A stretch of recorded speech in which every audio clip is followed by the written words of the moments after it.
Hold tight. I gotta give it. I gotta let it clap on that. That's deep.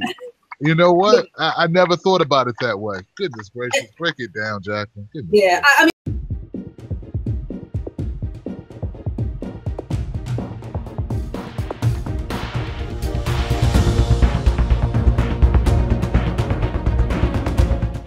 All right, fam, how y'all doing? This is Tim Black. The video you're about to watch is an excerpt from an older video I did back in September 2016 with a friend of mine named Jacqueline Luqman. We talked about the Democratic Party and how we needed to force them as black people to give us tangible reasons, as in policies that affected our communities, that we needed to demand that they give us something for our votes, and that their trickery must end, that we must demand something for our votes. I'm posting this video because I want to prove that when Malcolm Nance and Joy Reid and Zelina Maxwell and the rest of these liars say that the American descendants of slaves is a Russian operation and that we are Russian bots, I want to prove that we had these thoughts back in 2016 and we were speaking about it publicly. And we are real people from Washington, D.C., making these statements that we are not Russian, nor are we bots. All right, guys, share this video with a friend. Thank you. There it is. Hey guys, how you doing? It's your man Tim Black. Welcome to No Sellouts, and today I'm very happy to bring to you Jacqueline Luqman on the show with me today. What's up, Jacqueline? hey everybody, how are you doing, everybody? Hey Wolfpack, what's going on, folks? What's going on, everybody, from Real Progressives and Coffee Current Events and Politics and everybody else, as we say over here in Southeast. I think it's just a scare tactic they've been using to try to get us to vote Democrat. And I went on this rant yesterday that was just me just letting loose on that whole idea. And I think what we need to do, when I say we, I mean, I think the black voting bloc needs to hold the Democrats accountable and make them actually do some bidding for us instead of us just giving away our vote. And I think that's what we keep doing. Before we did it with Obama, because we were like, well, we want to see the first black president. It's going to be a great representation for our kids. It's going to be a historical moment for a black president to be, you know, here at this country. And now we're doing it again because now they're using Trump.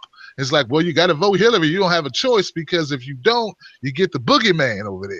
The boogeyman. So I think it's all manipulation, our emotional manipulation, using, and it's really sadistic, Jacqueline, because they're using 400 years of oppression as a I don't know, a nightmare, as a you know what I mean? They're using our history in this country and using it against us. You know how white folks can get now. You know, I wouldn't want that to happen to you now because you know how them white boys are over there. I was listening to a show today. I went to pick my husband up from work. We were listening to WPFW here in DC, and I was listening to what was it? Letters in Politics, and they had some guy on. I can't remember the guy's name, but he wrote this book explaining why you know, it now is not the time for a third-party protest vote. And he started talking about all of that, you know, historical, you know, you better vote for Hillary Clinton because if you don't, Donald Trump is going to unleash all this racist violence on you. So what exactly has been happening for the past 400 years that you missed, though? Right. That you really have it bad. Right. It's like, oh, I didn't realize there was a moratorium on racist violence up until this point. I didn't realize that people weren't being racist. He must not have Facebook. I mean, so, you know, it's part of the reason that works, though. Part of the reason that whole, you know, you have to vote for Hillary Clinton because what are you going to do? Vote for the Republicans? You know how much they hate you. Is because we don't even know our history. I mean, Black people don't know our history. I did a live stream the other day where I referenced an article from The Nation magazine from October of 1956, where W.E.B. Du Bois said that he was not going to vote in that election because for the past 30 some odd years of his experience in voting, now this is W.E.B. Du Bois in 1956 saying that no matter who I vote for, what we get are two wings of the same evil bird. Doesn't matter. And he went down this list of all of the presidents, the candidates that he voted for, because he voted for some third-party candidates too. But he talked about how the Republican candidates didn't do anything for the Negro vote. You know, didn't do anything for the Negro, even though they courted the Negro vote. Democratic candidates promised a whole bunch of stuff, didn't do anything. He specifically mentioned Woodrow Wilson and how Woodrow Wilson instituted the worst Jim Crow laws in the federal government since the Civil War. Because remember, Wilson resegregated the federal government. And, you know, he talked about voting for all these Republicans, Democrats. You know, he talked about how at that time it would be advantageous. He wanted to vote for another third party, but third party candidates don't get access to the political process to state their case. There you go. That was true. Wow. Wow. 60 years later. 60 years later. That was true in 1956. So when I saw what was happening to Bernie Sanders, and people were offering, oh my God, how could our American government do that? I'm sitting there like, are you serious? You don't know this is what they do? Oh, you don't know this is what they do. And while I understand that for most white Americans, they wouldn't know that history. They wouldn't know anything about W.E.B. Du Bois other than he wrote, you know, the whole Talented Tenth and the Respectability Pilot. And he believed in that at one time. The older he got, the more he realized that was bull. So yeah, that whole you got to dress right and be treated right. Yeah, and then in the 60s, when you see most of those people getting beat up in the streets, they were wearing suits. In their suits. And just a well-dressed N-word. Dogs tearing their behinds up in that suit too. So clearly dressing right isn't going to stop me from getting my ass kicked. So, that's right. Can't run too fast in them Stacey Adams. No, clearly not. So, but for your average white American, I expect them not to know this history. I'm not surprised that white people are surprised that our government is this corrupt.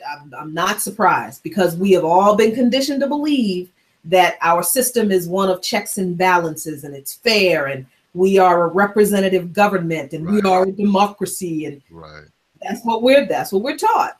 So I get that most white people don't know this history, but it's inexcusable for Black people not to know this.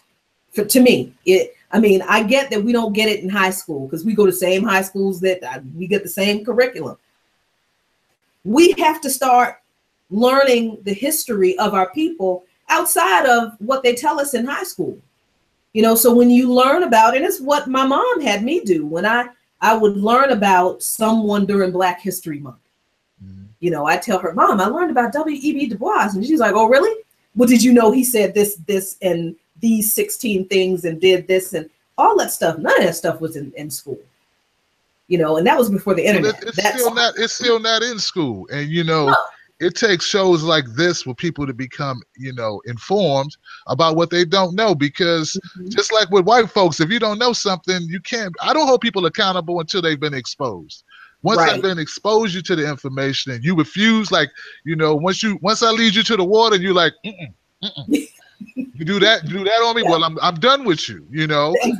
And some people are like, Tim, but you need to keep talking to them and try to persuade. No. That's not my job.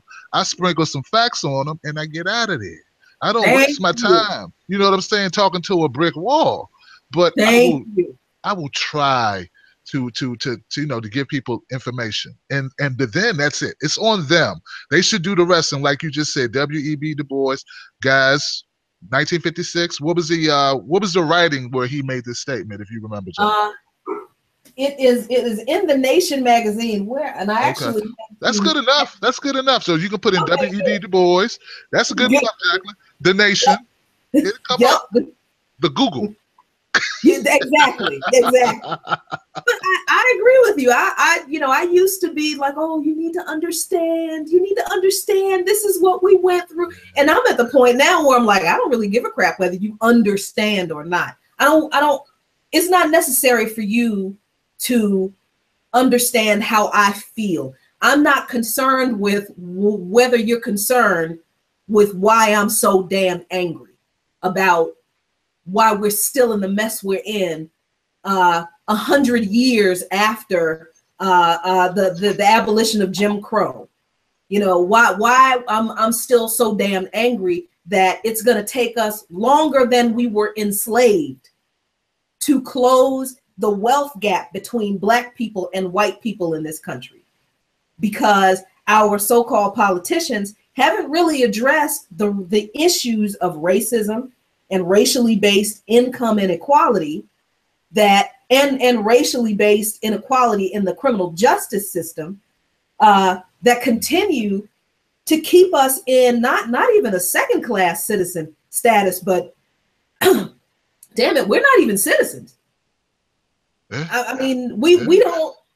But you know, I'm the first. Wow. I'm the first person in my family to live all of my adult life and most of my childhood, and supposedly enjoying all of the rights afforded me under the Constitution. 48 years old, Civil Rights Act. Hold tight. I gotta give it. I gotta let it clap on that. That's deep. You know what? I never thought about it that way. Goodness gracious. Break it down, Jacqueline. Yeah, I mean, I wish I could take credit for that, but I can't. I actually heard Van Jones say that. And when he said it, I had the exact same reaction you did. And I had to think about that. The Civil Rights Act, I think this was the second one, because people don't know there was a Civil Rights Act before this one.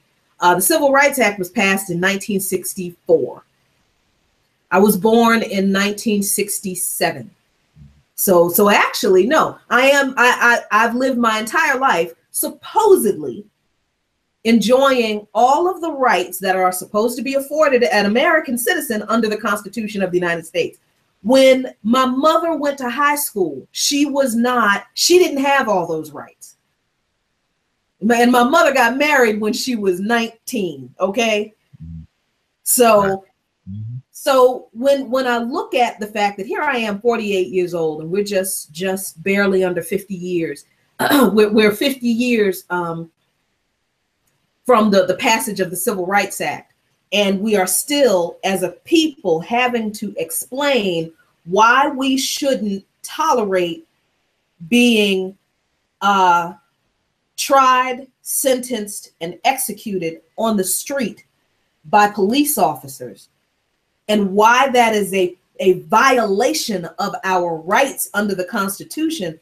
The very fact that we still have to explain that to people, right, lets me know that we are not really citizens here. That's how I know that to a lot of Americans, we really are not American citizens. They've never seen us as Americans, and they don't treat us that way. Because see, anybody else gets executed without due process, there's a lawsuit. And there should be, because that is a violation of people's constitutional rights.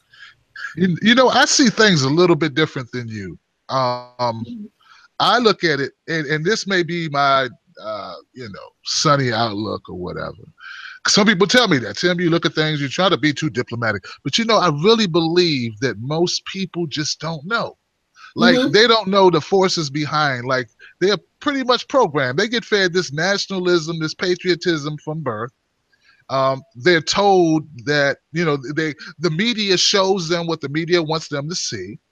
They see Denzel, they see Oprah, they think good. They see basketball, they see football, they say good. I mean, the representations that they see, if they don't have a Jacqueline as a friend or Tim Black as a friend to tell them, like the experience of being Black. I mean, and see, that's one of the beautiful things about what I try to do on this channel.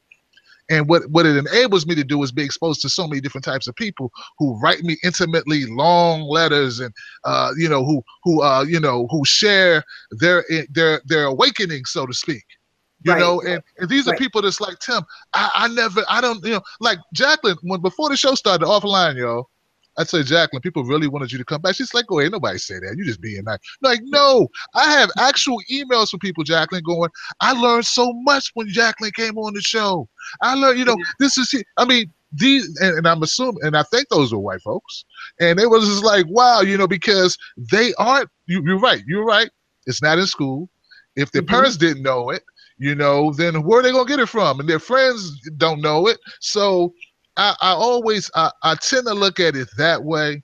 And this platform, which I go there, but I don't go there because I want to keep dialogue open. Because like what I try to do is bridge a gap between the two. When people tell me, Tim, man, you crazy. You need to just go ahead and talk to black folks. So Tim, just throw the black folks under the bus and talk to white folks.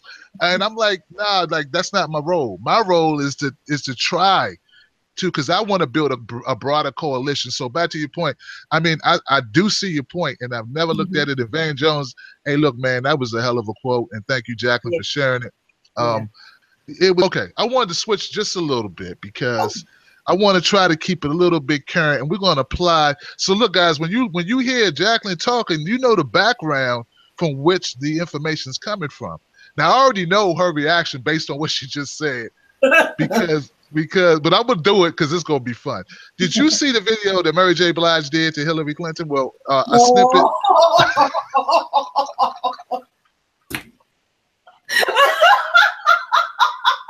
Why did you do that to me? Oh my God, why did you do that? I was not expecting that. I swear that I wasn't expecting that. Man. I don't scare easily. I don't. I'm from freaking Southeast. I ain't scared. I don't scare easily. But when I watched that video, I was terrified. I was like, so it wasn't just me, right? It wasn't just you. Thank you. And it was everybody on my timeline, all the people I know. People were literally typing on my timeline, what did I just see? and I avoided watching it because of everybody else's reaction, but I'm so curious. So I did what I know I shouldn't have done. And now I can't unsee it. Oh. Poor Mary. I can't unsee it. I can't unhear it. I just keep hearing in my head Mary J. Blige asking Hillary Clinton, what are you going to do about this hateration up in this dancery? If an officer stops you, always be polite and never ever run away. Promise mama you'll keep your hands inside. Is it a gun? Is it a knife? Is it a wallet? This is your life. It ain't no secret. It ain't no secret. No secret, my friend. You can get killed just for living in your American skin. Oh.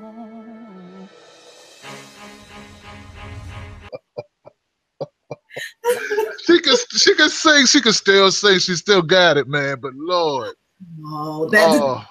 some people, but okay. And see, where people accuse you of being too patient, people always tell me, "Oh my God, Jackie, you're too serious." I kind of can't help it because there's always like. When you realize the game, it's like you can't turn it off. You know, everything, you look at everything like, see, this is just a part of the plan. You should have look, Jacqueline, you should have saw her timeline. I never looked at her timeline. It was loaded. And she responded, she's like, everybody shut the F up.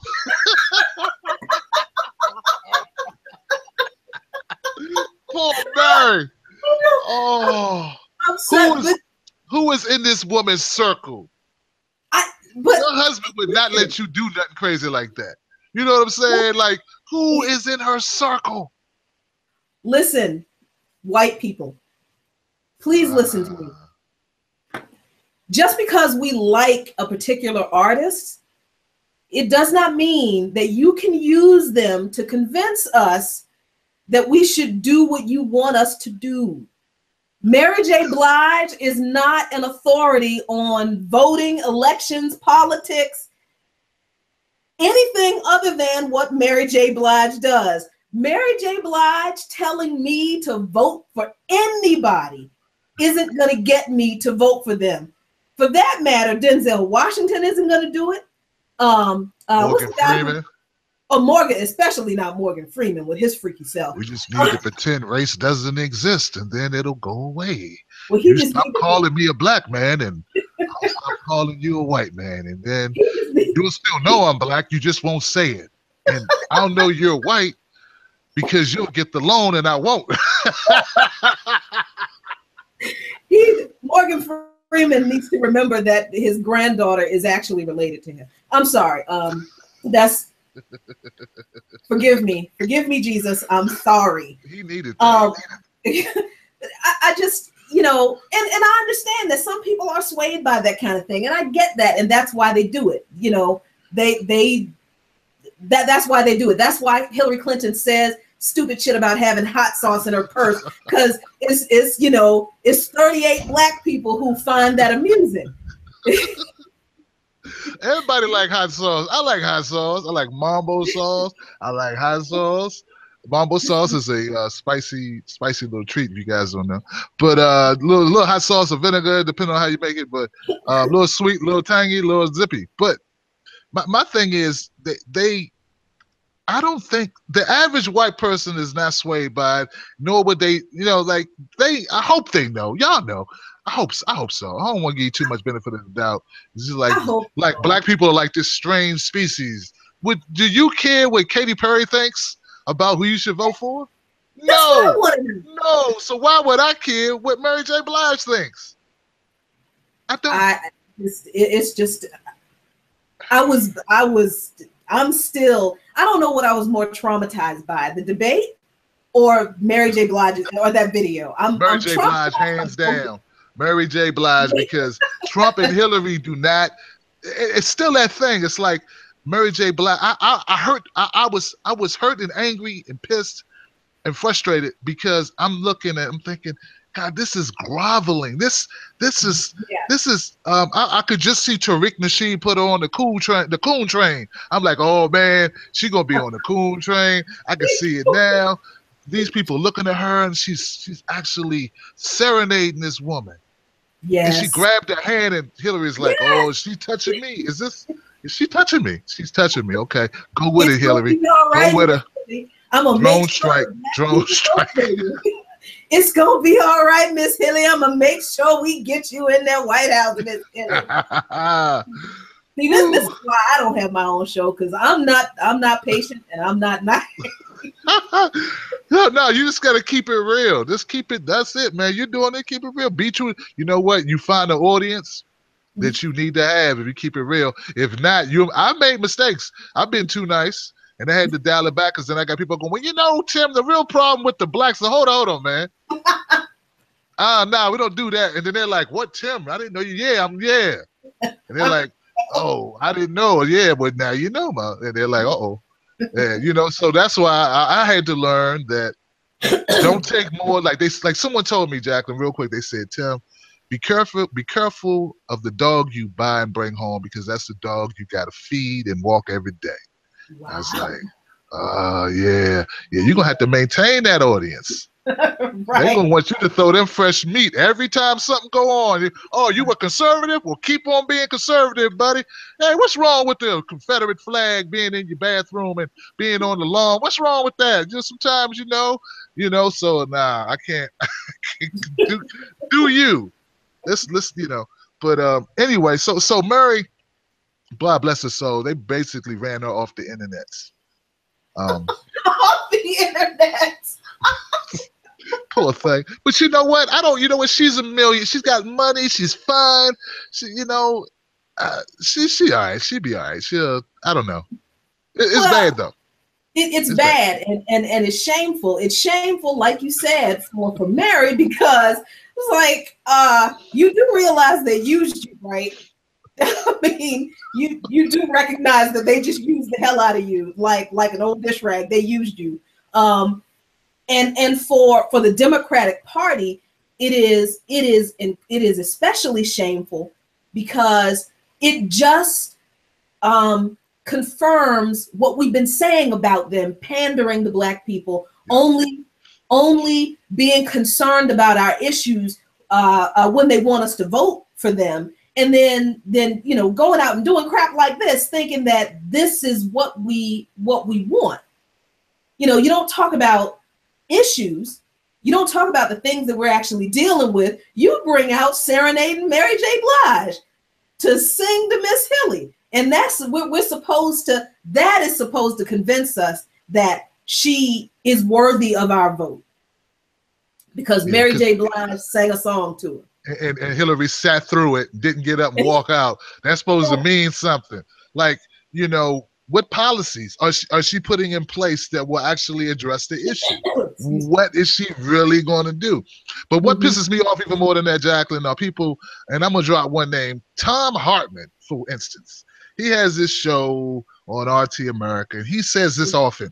Well, I say we got to support Hillary because I'm a black man. I mean, I'm a white man. I'm sorry. I'm a white man. And, Black people, they would receive so much pain under Trump that would be white privilege for me to suggest that I could vote any other way because the poor Black people were going to be so hurt by Trump, and I don't like when they try to use us like, in sort of like this weird thing they're doing where we're the reason why Hillary needs to be president. So even if you don't like Hillary, you got to vote for her because you got Black friends, don't you?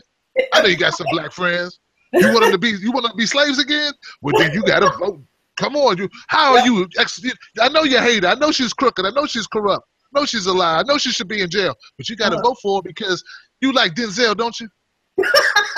You know what I'm saying? You like Morgan Freeman, right? Morgan Freeman going to be bailing cotton if you don't do it. And it's like, I just feel like it's such a manipulation. It's going on with white people too. They're manipulating the hell out of them. Yeah. I mean, I absolutely agree with you. I always laugh when a white person says, it would be privileged for me to think that I can afford to vote a third party when the health of the Black community is at stake. You didn't care about the health of the Black community before now. I mean, because if you were really concerned about the health of the Black community, you would have been holding Barack Obama accountable for what he hasn't done for the Black community. That's what you would have been doing, whether you were Black or white. And I got a particular beef with Black folks about that. Oh, man. Yeah. But look, white people who use I don't have the right not to vote for the lesser of the two evils because Black people. It's like, so all this time that we have been talking about racialized income inequality, and let me just be clear, when I talk about racialized income inequality, I am not just talking about the fact that that there are not a lot of Black millionaires. That's not what I'm talking about. I am talking about the fact that when Black people get a college degree, we are twice as likely to be unemployed as white people with the same degree, with the same level of education. When Black people do get a job, they are paid less money than white people with the same level of education. The only time that income gap between college educated Black and white people closes is at the advanced degree level, the doctorate level, the PhD level. But that gap only closes. It is not eliminated. Black doctors and PhDs are still paid less money than white doctors and PhDs. We're talking about Black people are just as likely to be called back for a job interview. A Black person without a criminal record is just as likely to be called back for a job interview as a white person with a criminal record. So your average employer in this country would rather hire a white guy who has been to prison than a Black person who never has been. So Wow. when I'm talking about racialized income inequality, that's just in employment. We're not even talking about the way racism affects home buying, how Black people haven't bounced back from the recession in their home values, the way white people in houses that are almost neighborhoods almost literally next to each other, that are same level of income, the same pretty much demographics, other than one neighborhood is predominantly Black, one neighborhood is predominantly white. The houses in the predominantly white neighborhood have bounced back from the recession, excuse me, to the point where their home values are on average 30 to 50% higher than the same kind of houses right in the neighborhood next door full of Black folks. Same level of income, same. Black folks don't have as much equity in their homes. More of us are underwater in our homes. We all know we were targeted for subprime lending. And that was, people always say, and Hillary Clinton actually said this, she partially blamed homeowners for the housing collapse. Yeah, people forget that. Yeah, but yeah, these financial institutions were pushing subprime loans onto not just, poor people who work part-time jobs who couldn't afford, a mortgage. They were pushing Black people with good credit and six-figure incomes into subprime loans. So we are talking about a system that discriminates against Black people at every level of society in a way that that hampers our ability to earn the same amount of income and accumulate the same amount of wealth that white people do, given that everything is equal.